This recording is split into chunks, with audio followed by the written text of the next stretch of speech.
Entrepreneur, c'est pas ça. C'est courir en zigzag en évitant les gens qui veulent te tuer. Donc, faut être agile. On peut pas vivre sur un parking. Paris, c'est quoi? C'est vous sortez de chez vous, vous êtes sur un parking avec des bagnoles arrêtées qui ont le moteur en route. La condition animale, c'est aussi un moyen de reconnecter l'homme à la nature en utilisant un ressort phénoménal qui est l'émotion. Mais enfin, quand t'es entrepreneur et que t'as une vision, il faut qu'elle soit indéfectible. Il faut te dire, moi, ce que je veux, c'est faire ça. Parce que la communauté est clé, parce que l'entraide nous possède, on a décidé de mettre en lumière tous ces visionnaires. Bienvenue sur le podcast Build a City for Good de Daphne.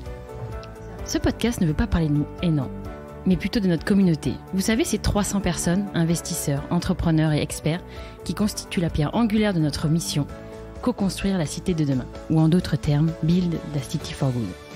Aujourd'hui, pour ce tout premier épisode kick-off, nous avons décidé de recevoir un invité exceptionnel. Et oui, on ne mâche pas nos mots, on a bien dit exceptionnel. Et on aurait pu même rajouter visionnaire. Et oui, c'est bien de Marc Simoncini que nous sommes en train de parler. Hello Marc. Salut. Merci d'avoir accepté notre invitation. Merci. Bon, en même temps, tu étais un peu obligé. Ouais. Parce que pour ceux qui n'ont pas suivi l'actualité, Marc est maintenant partenaire de Daphne. Autour de la table, il y a aussi Chabir, qui est investisseur chez nous. Salut Chab. Salut Aurélie. D'ailleurs, on ne te présente plus non plus. Aurélie anime notre incroyable communauté. Merci. Bon, allez, on démarre. On commencerait pas par présenter Marc un petit peu. On sait, voilà, que comme moi, on ne le présente plus. Mais vas-y, Chabir, toi qui bosses avec lui depuis près de 4 ans, peux-tu nous en dire un peu plus sur Marc ? Alors, c'est vrai que Marc, on ne sait pas par quel bout prendre ta bio, parce que avant d'être partenaire chez Daphne, tu as été bûcheron dans une station de ski du Connecticut, ouvrier dans le BTP, puis tu tombes dans la marmite de l'informatique et surtout de l'entrepreneuriat. Si mes comptes sont bons, tu en as créé une petite dizaine au moins, tu en plantes quelques-unes, tu en vends plusieurs, tu fais une IPO et en supervises encore certaines. Tout ça sans parler de la centaine de startups que tu as financées en tant que BA et des multiples films que tu as produits. Et tout ça en rappelant qu'aujourd'hui tu n'as que 35 ans. C'est ça. C'est tout l'exploit, quoi. C'est bien résumé. Et du coup, on trouvait qu'il était très à propos de lancer ce podcast avec toi, car tes aventures entrepreneuriales, mais aussi tes engagements, sont une parfaite traduction de notre thèse chez Daphne, à savoir comment, grâce à la tech ou au digital, on peut changer les usages, et tout ça dans le bon sens. Ou en d'autres termes, comment on peut build a city for good. Du coup, on te pose la question fatidique, comment Marc Simoncini build a city for good? D'abord, avant de dire comment, peut-être il faut dire pourquoi. Quand on a eu la chance d'arriver à réussir 2-3 trucs dans sa vie, à un moment où on se demande à quoi bon, où est-ce que ça peut s'arrêter, est-ce qu'on veut faire plus grand, plus gros, est-ce qu'on veut faire encore la même chose, ou est-ce qu'on veut faire quelque chose d'un peu différent. Et moi, j'ai pris ce virage il y a, je sais pas, une dizaine d'années en disant voilà, bon, je pense pas que je puisse faire beaucoup mieux que ce que j'ai déjà fait, donc il faut que je fasse autre chose maintenant. Et dans cette autre chose, j'ai évalué à la fois des choses que je savais faire et des choses qui me tenaient à cœur. Donc je catégorise dans deux activités différentes. Commençons par les choses que je sais faire, en l'occurrence le business. J'ai décidé de travailler sur 2 types de projets, 2 engagements. Le premier, c'est de prendre une cause qui m'apporte et d'essayer d'y créer une entreprise. Ça, c'est Angel. Et la cause, mais vous verrez qu'il y a un lien avec tout ça à la fin, la cause qui porte Angel, c'est de dire les villes telles qu'on les connaît sont insupportables à vivre, on le voit chaque jour, et il faut essayer d'imaginer une autre manière d'organiser la ville, une manière de gérer l'espace public, et une autre manière notamment de se déplacer. On l'a pris sur cet angle-là. Donc le projet Angel, au départ, c'est pas l'idée de se dire je vais faire un vélo, c'est de dire la ville telle qu'elle est aujourd'hui, c'est pas possible, il y a trop de bruit, il y a trop de pollution, il y a trop de tracas. On va essayer de proposer un moyen alternatif à la voiture pour que les villes deviennent plus agréables. Et les moyens alternatifs à la voiture, nous on a considéré que c'était le vélo électrique et que pour qu'un vélo électrique puisse remplacer une voiture, il fallait qu'il soit intelligent et qui soit difficile à voler parce que c'est le premier frein à l'usage du vélo, et puis le plus sûr possible. Donc ça, c'est le projet Angel. C'est pas fabriquer un vélo, c'est essayer d'améliorer la qualité des villes. Ensuite, on a eu la chance que les événements nous portent, puisqu'on a vu que les municipalités dans le monde entier ont commencé à créer de plus en plus de pistes cyclables, et on a été porté par le vent qui a créé une énorme vague qui est d'ailleurs en train de nous submerger parce que on s'attendait pas à un tel succès, et aujourd'hui on est un peu en train de gérer ce problème. Donc ça, c'est la partie angel, entrepreneur, j'essaye de changer quelque chose. Deuxième manière de changer les choses, parce que je peux pas faire plus de choses que ça, c'est d'essayer de travailler aux côtés d'entrepreneurs qui ont cette vision aussi. Donc je l'ai fait, tu étais avec moi pendant une dizaine d'années. Chaque fois qu'on faisait un projet, il y avait souvent la question se posait, est-ce que après, si on a réussi ce projet, le monde sera mieux? On s'est toujours posé cette question. Là, en rejoignant Daphni, on continue exactement dans cette logique, et on essaie de se dire, aujourd'hui, les jeunes ou les moins jeunes qui ont cette énergie, ce pouvoir et ce talent de créer des entreprises, essayons plutôt d'organiser et d'orienter vers des projets dont on est fier personnellement, ou en tout cas qui font du sens au sens global. Donc tout ça, c'est cohérent dans la sphère de l'entrepreneuriat. Une entreprise pour essayer d'améliorer la ville et essayer de trouver des projets à financer qui aussi améliorent la ville, le monde, ou Dieu sait quoi d'ailleurs. En tout cas, améliorent quelque chose. Ils ne sont pas uniquement concentrés sur le business. Et puis dans la deuxième sphère, qui est la sphère non business, j'ai aussi d'autres activités. Tu me disais tout à l'heure, tu produis des films. Oui, j'ai produit des films, mais j'ai produit des films pas pour faire du business. J'ai produit des films dont le message m'importait de telle manière à ce que le monde soit un peu meilleur une fois que les gens ont vu ce film. Donc j'ai créé 2 boîtes de production. Une boîte de production qui fait des films d'auteur qui sont pas des films qui ont vocation à être des grosses audiences, mais dont les messages sont très forts. Et puis une boîte qui fait des films un peu plus commerciaux, mais toujours avec cette idée de se dire il faut montrer des choses qu'on a envie de montrer, expliquer des choses qu'on a envie d'expliquer. Donc ça, c'est une manière aussi de changer le monde, mais en faisant autre chose que du business. En l'occurrence, c'est du cinéma, c'est pas mon métier, mais je me suis associé avec Jérôme Salle, dont c'est le métier. Et ça, c'est la partie cinéma. Et puis la dernière partie, toujours dans la sphère non business, mon quatrième, je peux pas dire métier, mais casquette, c'est de porter une cause qui me touche. En l'occurrence, celle que j'ai choisi de porter depuis un moment maintenant, mais peut-être plus fort aujourd'hui, c'est la protection animale. Alors, tout le monde a vu le référendum qu'on a essayé de lancer et qu'on est toujours en train de développer initié par Jacques-Antoine, Xavier et moi. Mais si je peux dire un mot là-dessus, évidemment que interdire la chasse à courre ou permettre à des animaux de sortir 1 heure par jour, ou d'interdire l'élevage en cage où un poulet naît et meurt dans la même cage, bien sûr que ça nous importe. Mais ça va un peu au-delà et ça va résumer tout ce que je viens de vous dire. Bien sûr que les animaux c'est important, mais finalement on peut se dire à quoi bon sauver des veaux ou sauver des poules. Mais en fait c'est pas tellement qu'on sauve des veaux ou qu'on sauve des poules, c'est que on essaye de reconnecter l'être humain à la planète. Et l'être humain, c'est devenu le seul animal qui n'est plus un animal, et qui donc se trouve ailleurs et défonce la planète allègrement pour son plaisir ou pour sa survie. Et en fait, quand on essaye de reconnecter les hommes aux animaux, c'est pas tant pour sauver les animaux, c'est pour que l'homme se dise « Merde, je fais partie de cet ensemble et il faut que je prenne conscience que je fais partie de cet ensemble. » Et pour pouvoir ramener l'homme dans cette conscience qui fait partie de la nature, on aurait pu dire attention, si vous continuez comme ça, la mer va monter de 6 mètres. Mais ça, vous le dites, tout le monde le comprend, mais ça émeut personne. Par contre, si vous montrez les conditions d'élevage des animaux, vous touchez un truc qui est difficile à toucher, qui est l'émotion. Quand vous voyez dans l'état effroyable de ce qu'on découvre chaque jour, vous pouvez pas ne pas être touché. Alors, vous pouvez rejeter en disant je veux pas le savoir, mais en tout cas, vous pouvez pas ne pas être touché. Et donc, en utilisant ça, on a un pouvoir énorme parce qu'on appuie sur l'émotion pour dire aux gens regardez ce que l'homme est en train de faire. Et par ricochet, vous regardez à quel point l'homme s'est détaché de la nature. Parce que si on faisait partie de la nature, on ne ferait jamais ça. Donc, en tout cas, moi, c'est mon raisonnement. Donc, la condition animale, c'est aussi un moyen de reconnecter l'homme à la nature en utilisant un ressort phénoménal qui est l'émotion. Parce que l'émotion, elle est vive, parce que les pratiques sont atroces.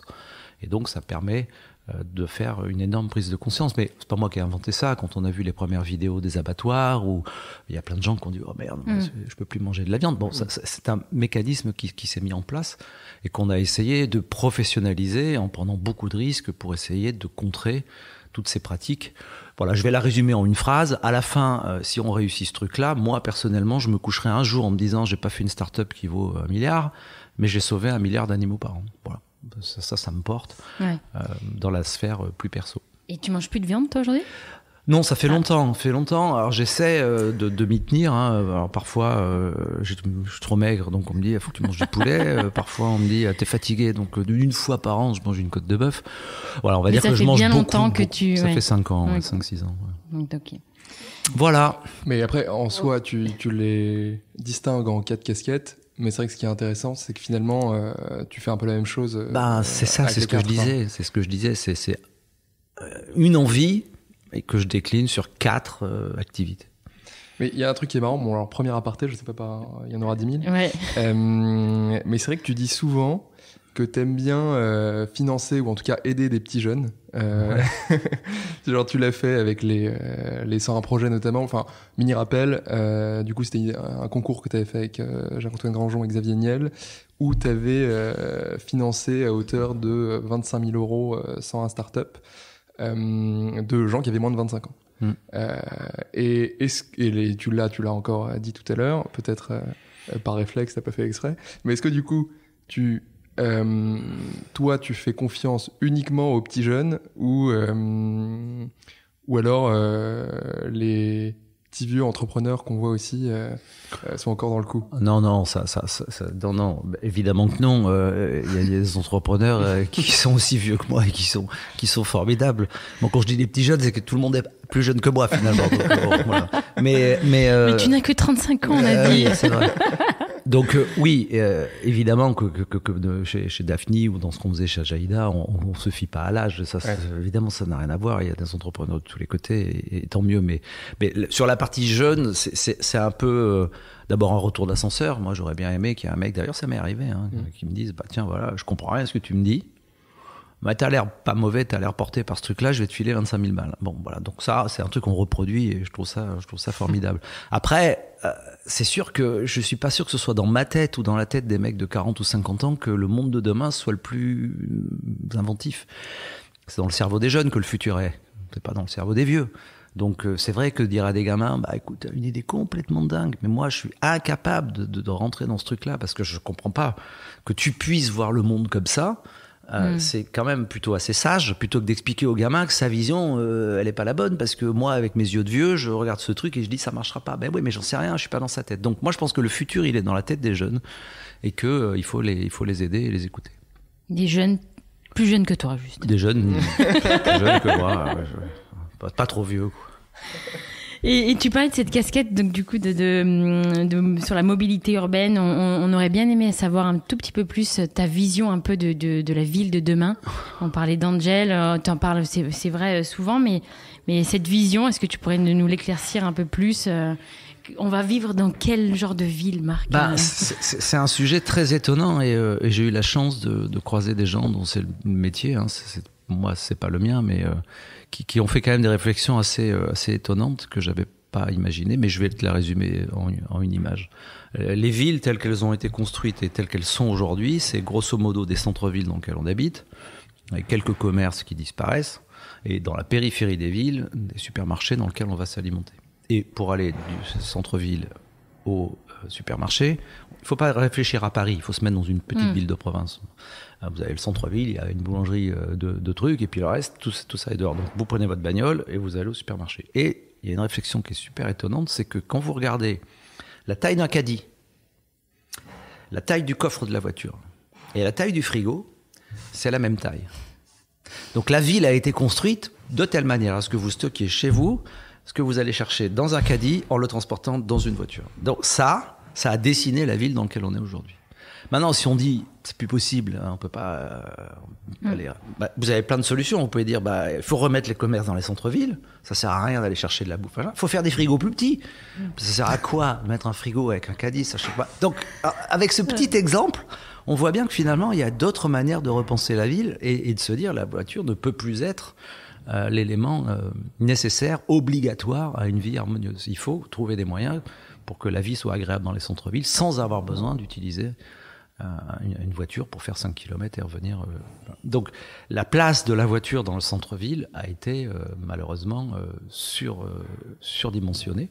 Et aujourd'hui, il y a une espèce de marche arrière. Alors ça se fait dans l'urgence, ça se fait pas très bien, parce que c'est sûr quand on dit on prend la rue de Rivoli, on enlève toutes les bagnoles du jour au lendemain, c'est compliqué parce que la ville n'était pas prévue pour ça. Mais ce sens-là, pour moi, il est inéluctable. On peut pas vivre sur un parking.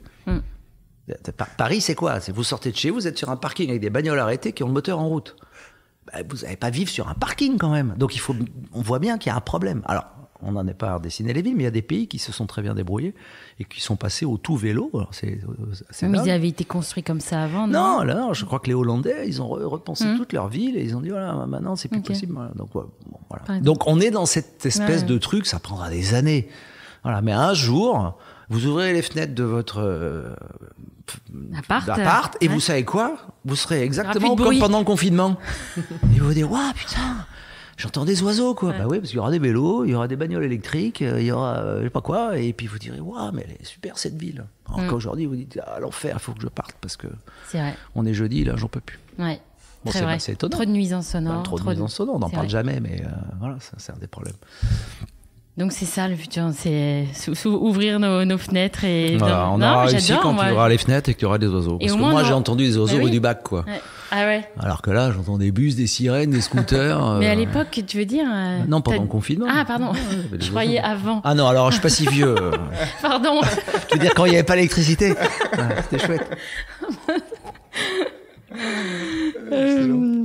Mais c'est vrai que du coup, quand les gens te parlent souvent de ton timing sur Angel ou même du timing sur les autres boîtes que tu as lancées, est-ce que du coup on peut vraiment parler de timing ou alors juste de vision et de vision long terme et que finalement si tu vois la vision à long terme, quoi qu'il arrive, tu y arriveras et t'es pas forcément sur une histoire de timing? Bah, tu parles en général ou pour moi? Bah, toi, quelle est ta vision et est-ce que c'est la généralité, quoi? Bah, le problème du timing, c'est que soit, alors bon, c'est compliqué, hein, soit tu considères que si tu as du timing, c'est que tu as le talent de l'avoir. Cas numéro 1. Cas numéro 2, si tu as du timing, c'est que tu as la chance de l'avoir. Donc en fait, le sujet, c'est en gros, est-ce que tu es bon ou est-ce que tu as de la chance? Personne ne peut répondre à cette question. Bon, quand tu as 4 ou 5 fois de la chance, tu peux dire, oh, putain, j'ai vraiment beaucoup de chance. Ou alors tu peux dire, merde. Peut-être j'ai vu un peu ce qui allait se passer. Alors bon, moi, je t'avoue que j'ai cru que j'avais de la chance pendant longtemps, jusqu'à ce que je fasse Mythique. Quand j'ai fait Mythique, personne parlait des célibataires. Mais alors, les célibataires, c'est des trucs, ça intéressait personne. Je me suis dit, tiens, je vais faire un site de rencontre. 6 mois plus tard, on commence à avoir les premiers articles sur le célibat, les gens qui sont seuls, et pendant 10 ans, on ne parle que de ça. Moi, il se trouve que j'avais lancé le site 6 mois plus tôt. Je dis, oh, un bol de dingue. Bon, ok. Là, il y a 3 ans, on décide de dire, la ville, vraiment, ça, tu quoi, on va faire un vélo. On fait 3 ans plus tard, on nous fout des pistes cyclables partout, machin. Et on dit, deuxième coup de bol. Et Covid, etc. Bon. Il y a quand même. Ça. Non, mais je veux dire, je veux c'est dire, quand même fou. C'est ce pif, quoi. En fait, soit j'ai beaucoup de bol. Soit, comme je regarde tout ce qui se passe, et c'est ça qui est bien, c'est que comme j'ai plein d'activités, j'ai des gens qui me parlent de plein de trucs, ça me saoule d'ailleurs. Parce que je reçois un mail de cinéma, un mail de théâtre, un mail de vélo, un mail d'une start-up, un mail de vous. Bon, tu donc compartimentes. je reçois beaucoup d'informations. Et comme je dors très peu, la nuit, je prends tout ça, j'y repense quelque part dans mon inconscient. Puis le matin, j'arrive et j'ai un truc qui me dit, tiens, tu vois, il y a ça fait 4 fois que je le vois. J'ai vu un tweet passer il y a 2 semaines. Je crois que j'ai lu un bout, parce que j'ai aucune mémoire. J'ai lu un bout d'article, un truc qui parlait de ça. Il y a un mec qui m'a parlé de ça à un café. Donc je garde ce truc en me disant, tiens, c'est marrant. Et donc je vois un petit signal faible, un petit signal faible. Et puis à la fin, je sais pas. C'est avec tout ce bazar, je me dis, tiens, tu vois, là, je pense qu'on va vers là. Voilà, je pense qu'on va vers là. En tout cas, je mets un billet sur le fait qu'on va là. C'est peut-être de la chance. Et quand est-ce que tu dois couper? Parce que là, on le voit hein, sur les boîtes qu'on a financées. Ouais. Le temps d'une startup, c'est assez long. Ouais, donc, tu as la vision au départ. Est-ce qu'il y a un moment où tu peux perdre cette vision-là, où la vision peut évoluer? Et si la vision évolue, est-ce qu'il y a un moment où il faut abandonner? Ouais. Là, tu parles dans les boîtes dont je m'occupe, pas les boîtes que je finance, parce que les boîtes que je finance ou qu'on finance, on les porte pas. Ça, c'est le fondateur qui a sa vision et qui sait quand est-ce qu'il faut aller. Mais enfin, quand t'es entrepreneur et que t'as une vision, il faut qu'elle soit indéfectible, cette vision. Faut te dire, moi, ce que je veux, c'est faire ça. Et après, t'as 2 cas de figure. Soit tout se passe bien et tu arrives vers ton but, soit tu n'y arrives pas et tu échoues. Donc là, tu n'as plus que 2 solutions. Soit tu arrêtes, soit tu fais autre chose. Bon, le fameux pivot, j'ai merdé ça, je vais aller là. Donc là, il faut que les équipes soient super bonnes. Soit il se passe un événement qui fait que tu rates ta route. Je prends toujours cet exemple, je sais pas, si tu montes une start-up au mois de janvier qui dit je vais faire une nouvelle agence de voyage, un manque de bol, t'as le Covid qui arrive et les avions volent plus. Donc forcément, le but que tu t'étais assigné, de fait, par la force des choses, il devient inatteignable. Et là, il faut que tu acceptes d'arrêter en te disant, moi, le projet, j'allais là et ça n'est plus possible. Donc c'est des décisions qui se prennent au coup par coup. Mais en tout cas, avant de dire j'arrête, il faut avoir évalué toutes les autres opportunités. Le seul constat d'échec d'un entrepreneur, c'est le final, c'est de dire je peux plus. Mais avant de prononcer la phrase je peux plus, il faut avoir essayé des milliers de fois de se sortir de là, de contourner les problèmes qui arrivent, d'essayer de trouver autre chose. Enfin, c'est un jeu de société qui est vraiment compliqué, l'entrepreneuriat. Mais alors un jour, tu dis, alors soit tu peux plus parce que tu n'as plus d'argent, ben voilà, c'est plié pour toi, hein. Soit tu dis, écoute, j'ai fait tout ce que j'ai pu. Et d'ailleurs, j'en profite, je donne rarement des conseils parce que je les écoute pas beaucoup, donc du coup, j'ai du mal à en donner, mais quand tu décides d'arrêter un projet en tant qu'entrepreneur, sois certain que tu as tout essayé. Pourquoi ? Parce que quand tu auras échoué, tu ne t'en voudras pas. Tu diras, ok, tu sais quoi ? J'ai fait tout ce que j'ai pu, je n'y suis pas arrivé. Et donc, en prenant cette attitude, ça te permettra de repartir sur un nouveau projet. Si tu as envie. Tandis que si tu lâches le truc très vite en disant oh putain ça me fait chier, c'est trop compliqué, j'arrête, tu auras ce truc que tu porteras en disant au fond tu sais que tu n'as pas tout essayé, et donc quand tu repartiras sur un nouveau projet, tu ne seras pas en paix avec toi-même. Tu seras pas en paix avec toi-même. Donc pour être en paix avec soi-même, il faut être allé au bout du truc, et après on ne peut pas s'en vouloir d'avoir tout essayé. Donc ça c'est un conseil que je donne dans l'échec. Et comment tu fais pour déceler chez les entrepreneurs cette capacité à aller jusqu'au bout ? Je leur pose les questions à l'envers, quoi. C'est-à-dire que, tu vois, si tu viens me faire un PowerPoint de 60 pages pour m'expliquer ton projet, moi je suis déjà à la dernière page, quoi. Et puis je te le fais dans l'autre sens, quoi. Parce que les gars, ils ont appris les slides dans un sens, mais si tu leur proposes les questions dans l'autre sens, ils sont perdus. C'est vrai que je suis témoin, je crois qu'il n'y a jamais eu de PowerPoint pendant un rendez-vous. Non, je lui interdis les PowerPoints. Voilà. Donc, non, justement, pourquoi tu fais ça ? Parce que l'entrepreneur, il faut le gars qui te sort un putain de PowerPoint de dingue avec 60 pages, dont 25 pages de BP qu'il connaît par cœur et qui te déroule, il est super, hein. Franchement, j'adorerais avoir cette qualité-là. Sauf que dans la vraie vie, ça va très rarement se passer dans l'ordre des slides. Alors, très rarement. Quasiment jamais. Par contre, il va avoir la 19 qui va arriver un matin, la 17 de l'autre, et le gars, il va surtout dans un truc où il n'a pas du tout l'esprit prêt à ça. Et donc, quand tu es entrepreneur, tu cours et tu as des missiles qui t'arrivent dans la figure et il faut être agile. Si tu es dans un train qui va tout droit, il y en a, hein. Il y en a, et les mecs, c'est incroyable, hein. Ils montrent un truc, ils font le PowerPoint, bang, ils délivrent à peu près le même truc. Tu dis, wow, mais le gars, il est né vieux, hein, déjà. Non, c'est pas ça. L'entrepreneur, c'est pas ça. C'est courir en zigzag en évitant les gens qui veulent te tuer. Donc, faut être agile. Donc, faut commencer par la fin des PowerPoint. Et c'est un peu ce que tu es en train de faire avec nous, parce que nous, on avait une trame et du coup, tu as pris un truc. Mais ça, si vous comptiez me faire faire dans tous les sens. Le contrôle. Bon courage. Allez. Du podcast. On continue. Mais on est complètement perdus, nous, dans notre structure. Je comprends. Mais c'est vrai que le tout fait un peu écho. Tu parlais de tes engagements qui sont un peu de se rendre compte qu'il n'y a pas de planète B et l'autre aussi qui est de financer des gens qui sont aussi conscients de ça et qui vont faire en sorte de garder cette planète A et qui fait un peu drôlement écho à ce qu'on veut faire tous ensemble avec Daphni. Et on avait dit qu'on parlerait pas de nous, mais c'est quand même un bon moment. Ouais. Est-ce que tu pourrais nous dire, Marx, quelle est pour toi la mission de Daphni Hello ? C'est de prendre une des parties de ce que je fais. Donc c'est pour ça que j'ai rejoint Daphni, c'est que financer des entreprises, les porter, les aider, essayer de les développer, de les accompagner. Ça doit se faire dans un cadre professionnel. On fait pas du seed, on n'est pas là pour miser sur des projets alors qu'ils n'existent pas. Donc c'est quand même ça doit se faire. Et puis c'est pas notre argent, donc il faut le faire de manière extrêmement professionnelle. Et ce cadre-là, moi je ne l'avais pas, puisque je gérais mon argent dans un cadre de seed, donc ça n'a absolument rien à voir. Après, moi si j'étais si j'avais rejoint Daphni et que on m'avait expliqué que Daphni, quel que soit le sujet, de toute façon, ce qui comptait, c'était la rentabilité du truc et le multiple de sortie et le TRI. D'abord, je pense que ça n'aurait jamais marché parce que dans la tête des jeunes d'aujourd'hui, il n'y a pas du TRI. Hein, je prends un projet parce que j'essaye de faire les choses bien. C'est pas la génération des années 80 aujourd'hui. On n'en est plus là. 80, on lui disait pour réussir, il faut gagner de l'argent. Bon, super, on a fait ça nous. On te dit non, pour réussir, il faut essayer de faire le bien et essayer de gagner un peu d'argent pour pouvoir continuer. Donc, on est complètement dans une autre logique. Daphni, c'est ça. On n'est pas là pour faire. Quoi qu'il arrive et coûte que coûte des exits ou des succès. On essaye de le faire tout en essayant d'avoir du fond, mais pour une bonne raison. C'est qu'on ne trouvera plus d'entrepreneurs des années 80 aujourd'hui. Ce sont chez les fonds qui sont dans les années 80. C'est long.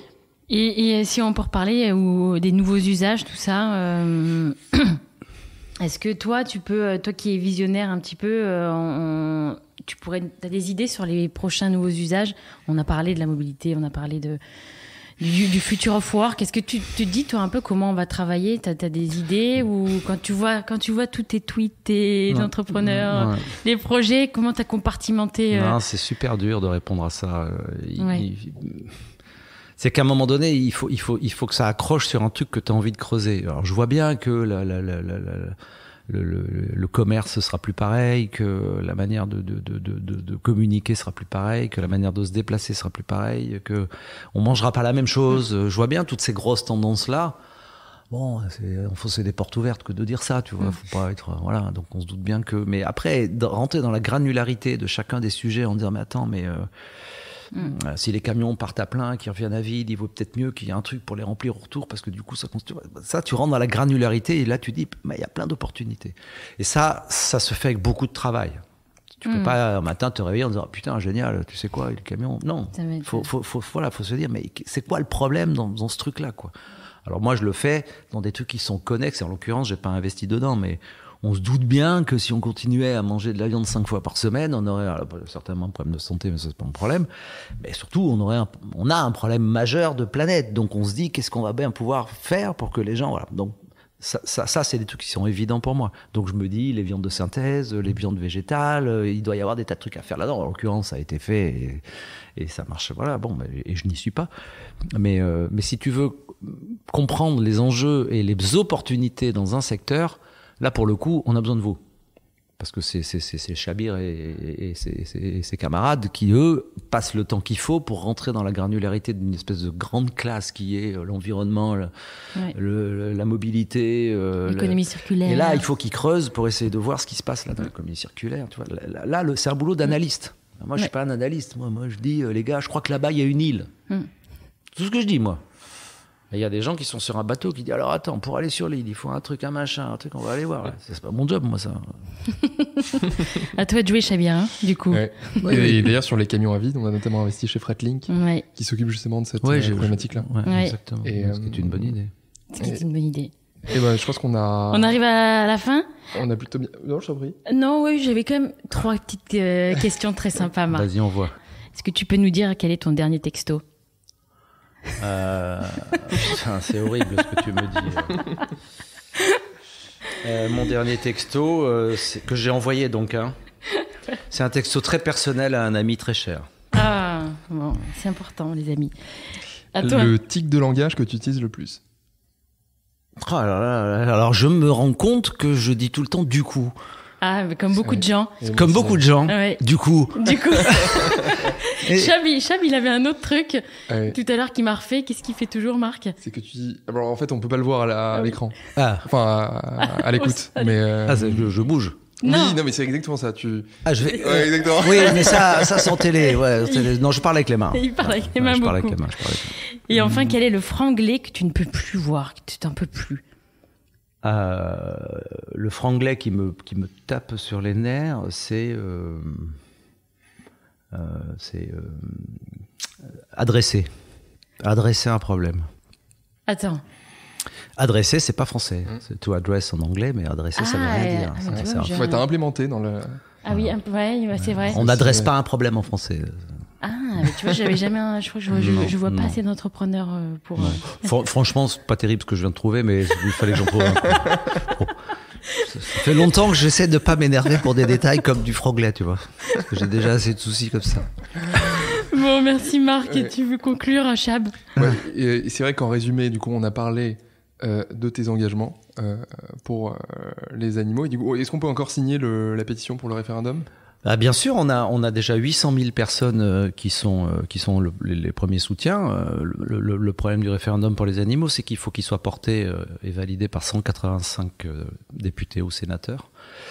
Qu'à date, on doit en avoir à peu près environ 140, donc il nous manque encore 40 signatures de parlementaires pour que le référendum puisse être lancé, et que là, c'est vraiment un combat du quotidien pour essayer d'obtenir le soutien de parlementaires qui permettraient à la démocratie de s'exprimer à travers un outil, le référendum d'initiative partagée, qui est dans l'article X de la Constitution. Donc on essaye juste d'utiliser la Constitution pour donner la parole aux Français sur un sujet qui les touche dans un cadre légal, constitutionnel, de pure démocratie.